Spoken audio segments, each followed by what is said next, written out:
गौरा तोहारो सजनवा काशी में लगवाले हो देवघर में लगवाले काशी में लगवाले हो देवघर में लगवाले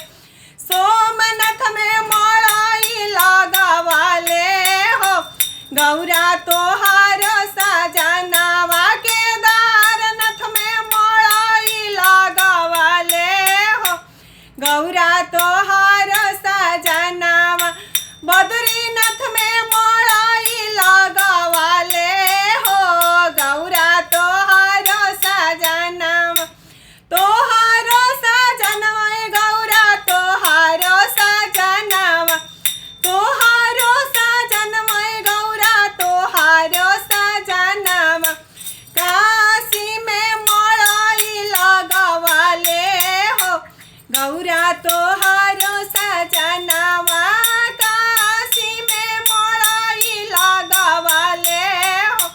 गौरा तोहारो सजनवा आधा मड़ैया गौरा चंदा चमकवाले आधा मड़ैया गौरा चंदा चमकवाले अरे आधा में गंगा बहवाले हो गौरा तोहारो सजनवा आधा में गंगा बहवाले हो गौरा तोहारो सजनवा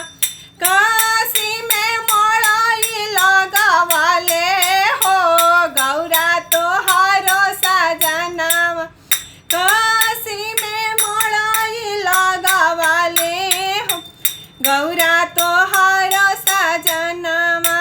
देवघर में मड़ई लगवाले हो गौरा तोहारो सजनवा आधा मड़ैया में भंगिया धतुरावा आधा मड़ैया में भंगिया धतुरावा भंगिया धतुरावा हो भंगिया धतुरावा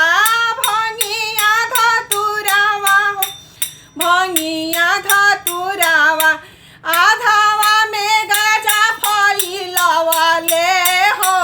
गौरा तोहारो सजनवा आधावा में गजा फैलवाले हो गौरा तोहारो सजनवा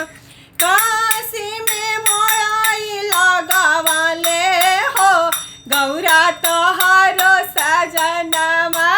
काशी में मड़ई लगवाले हो गौरा तोहारो सजनवा आधा मड़ैया गौरा नागावा बसवाले आधा मड़ैया गौरा नागावा बसवाले नागावा बसवाले हो नागावा बसवाले नागावा बसवाले हो नागावा बसवाले आधा में बिछुआ गोजरावा हो गौरा तोहारो सजनवा आधा में बिछुआ गोजरावा हो गौरा तोहारो सजनवा काशी में मड़ई लगवाले हो गौरा तोहारो सजनवा तोहारो सजनवा गौरा तोहारो सजनवा तोहारो सजनवा गौरा तोहारो सजनवा काशी जी में मड़ई लगवाले हो गौरा तोहारो सजनवा काशी जी में मड़ई लगवाले हो गौरा तोहारो सजनवा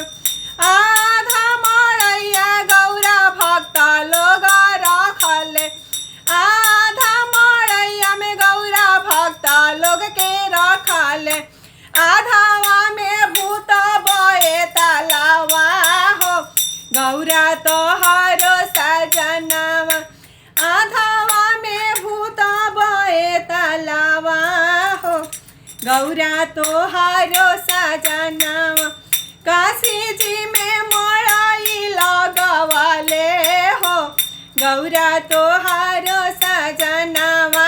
काशी जी में मोड़ाई लगावाले हो। गौरा तोहारो सजनावा काशी जी लगावाले हो, देवघर में लगावाले, काशी में लगावाले हो, देवघर में लगावाले, काशी में लगावाले हो, देवघर में लगावाले, केदारनाथ में मोड़ाई लगावाले हो। गौरा तोहारो सजनावा सोमनाथ में मोड़ाई लगावाले हो। गौरा तोहारो सजनावा बद्रीनाथ में मोड़ाई लगावाले हो। गौरा तोहारो सजनावा तोहारो सजनावा गौरा तोहारो सजनावा तोहारो सजनावा गौरा तोहारो सजनावा काशी जी में मोड़ाई लगावाले हो। गौरा तोहारो सजनावा काशी जी में मोड़ाई लगावाले हो। गौरा तोहारो सजनावा। हर हर महादेव दोस्तों, खूब जम के शेयर कर जा, सपोर्ट कर जा, अपने प्यार आशीर्वाद जरूर देते जाए।